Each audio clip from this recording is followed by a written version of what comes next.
student had the same objection. He said, I feel that as beings we are more or less equal, so I don't feel I have to bow down to anyone. Prabhupada then answered, he looked at his face and he said, you have diagnosed your own disease. That is the disease of materialism. Everyone is thinking, I want to be master, I don't want to bow down.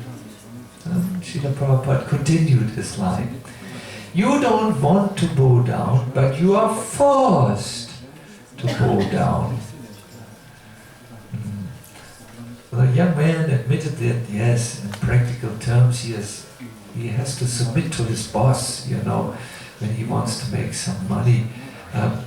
But he didn't want to bow down to anyone spiritually, because as spiritual beings he felt we are equal. So Prabhupada replied, you are bowing down to everyone. You're bowing down to death. You're bowing down to disease. Yes, I know what he talks about. You are bowing down to old age. You are bowing down to so many things. You are forced.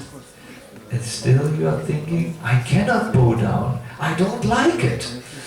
So the question is, where shall I be happy even when I bow down? And then Prabhupada said, that is Krishna. Have you felt this when you come to the temple and you bow down consciously before Krishna? Have you felt it's almost like a relief, no?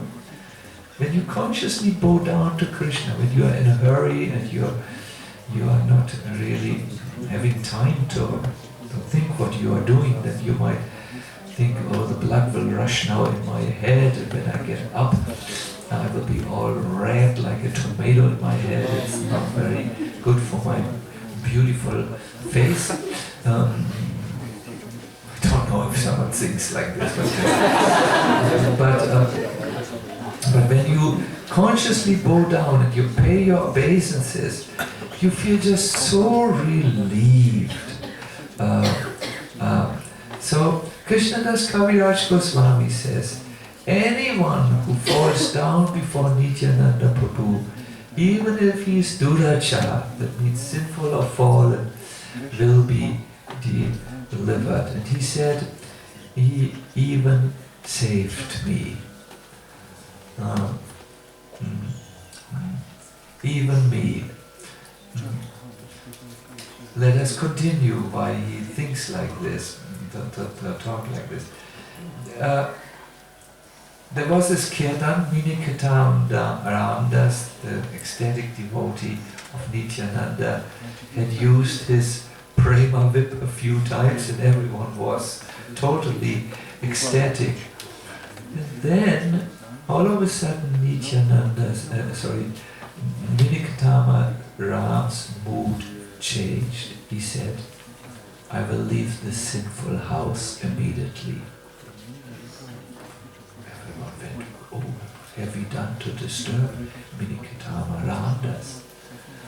Then he explained, in this house, only my Lord Chaitanya Mahaprabhu is not, my Lord Nityananda is not properly respected.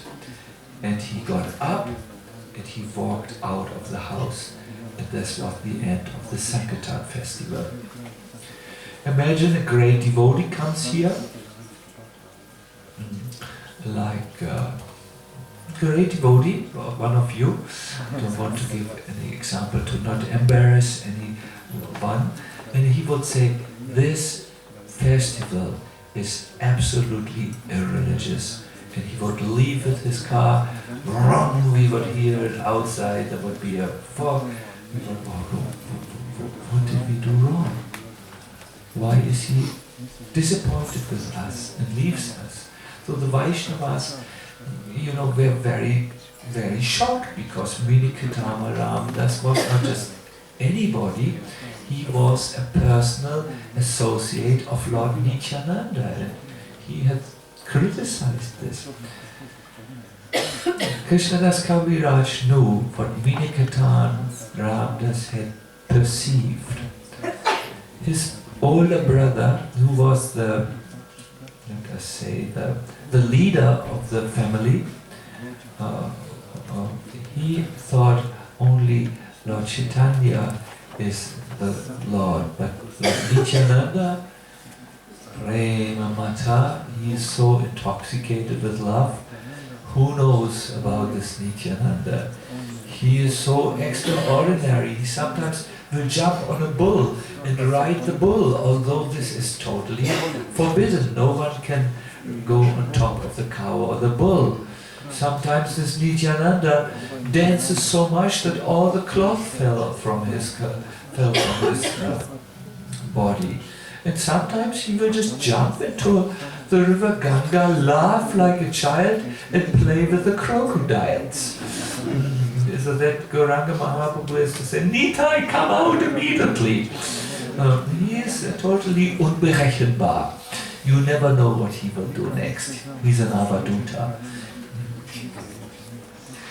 And the brother therefore worshipped only Gauranga, but not Lord Nityananda.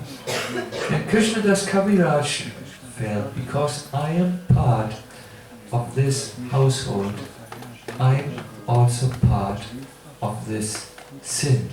I participate in this. That same night, Lord Nityananda appeared before him. He was dressed in bluish cloth. He had an iron rod, which was red, a very heavy rod. He had only one earring, not two. He had a beautiful turban, and he was singing Krishna, Krishna, Krishna. There were many of his associates around him, and they appeared in a spooty. And Nityananda said to Krishnadas Kaviraj, don't be sad, don't be disturbed because of your brother, but I will give you a blessing. Now you go, leave this house, go to Vrindavan. It is there where you will obtain all desirable things. He had a plan for Krishnadas Kaviraj Goswami. He wanted him to meet Raghunath Das Goswami at Radhakund. And he wanted him to hear Raghunath Das Goswami's lectures about Chaitanya Mahaprabhu. You must know, Raghunath Goswami was there in Puri and he had seen Gauranga Mahaprabhu's pastimes. He was the disciple of who? Swarup Damodar Goswami, yes? And Swarup Damodar Goswami had written a diary where he had noted down all the activities of Krishna, but this diary got lost.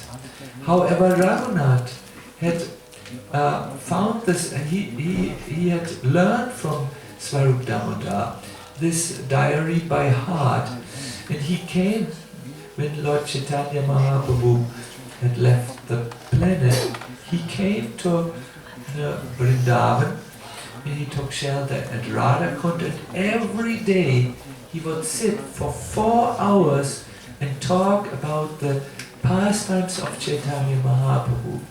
Without Raghunath Das Goswami, we would not know about the pastimes of Gauranga Mahaprabhu. And amongst the devotees who sat in his group, and sat there and listened, there was Krishnadas Kaviraj Goswami, and he made notes about what Raghunath Das Goswami said, and from these notes he compiled the Chaitanya Charitamrita. Yes, and this is how we know about so many pastimes of Chaitanya Mahaprabhu. Nityananda knew that, and when he appeared, he said, "Go to Vrindavan, and there you will do a great service." And Krishnadas Kaviraj Goswami, he then, when he was very old, did the service to write the final word on Lord Chaitanya Mahaprabhu's pastimes, the Chaitanya Charitamrita.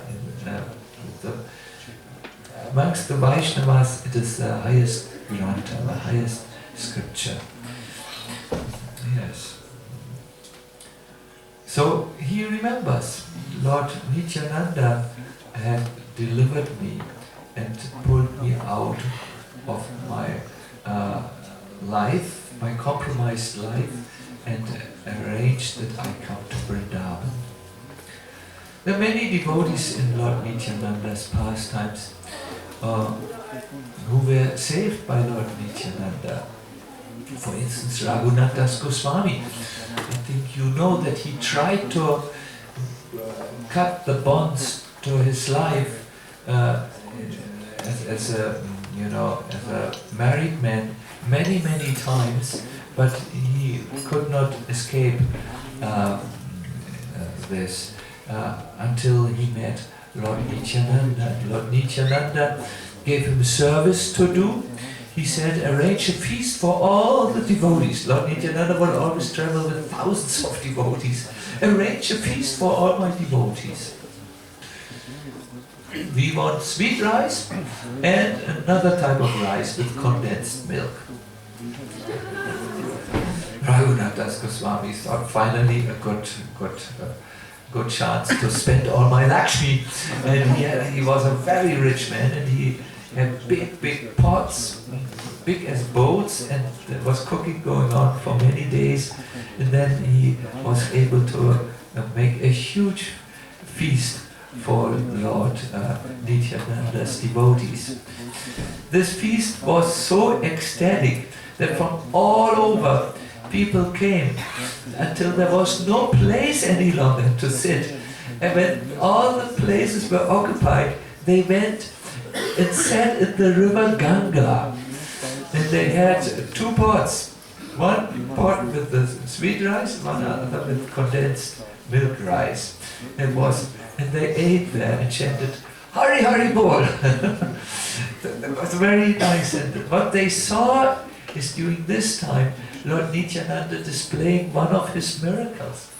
He started to pass through the rows of the Vaishnavas who were eating, and he took a little rice from each plate of the Vaishnavas, and he started to throw it. What no one could see is that he had called Chaitanya Mahaprabhu, and he was throwing the rice in Chaitanya Mahaprabhu's open mouth. And Mahaprabhu was present there and blessed the devotees. So at the end of this festival, Nityananda put his feet on the head of Raghunath Das Goswami and said, now is the time when you can escape the iron chains of your material life. And I bless you, you will go now to Puri and join Chaitanya Mahaprabhu's movement. So I just wanted to say, this here also, Lord, in the first example, Krishnadas Kaviraj Goswami understood, well, I have to not only worship Gauranga, I must worship Nityananda. The second example, Raghunath Das Goswami was called by Nityananda. He went down, he paid his obeisances, and Lord Nityananda put both of his lotus feet on his head. Hare Krishna. Both of them bowed down, and that's why they got the mercy. I really feel today you can think about when you will bow down. A little while ago, I had just come out of the hospital in Delhi Burijan Prabhu, who is a good friend of mine, said to me, "So Sachidananda Swami, what is your plan in your spiritual life?" And I just had this difficult year behind me, and I said to Burijan Prabhu, I'm seriously thinking and considering to surrender to Krishna. Seriously thinking about this. To surrender, as you all know, it's easy to do a lip service, I'm surrendered, but to really just do only what pleases Krishna and not do anything else, no travel for your own liking, no this and that, no, not even no marzipan, no dates. These are all my severe attachments to this world. When it's not this, it's childish, you know, why? And I said, I'm seriously considering it. I'm thinking now about it. You have to stop your thinking. You have to bow down wisdom. You have to stop thinking, will I do it or will I not do it? You just try it. And what it means really to bow down to Nityananda means to bow down to the representative of Lord Nityananda. There's a Bhagavatam shloka which some of you know. Naisham matistavat urukramangam. Yes. Shrishyat yanato pagamo yadata mahiya sampararajo bhishekam niskinchananam navinitayavat. It says, unless they smear upon their bodies the dust of the lotus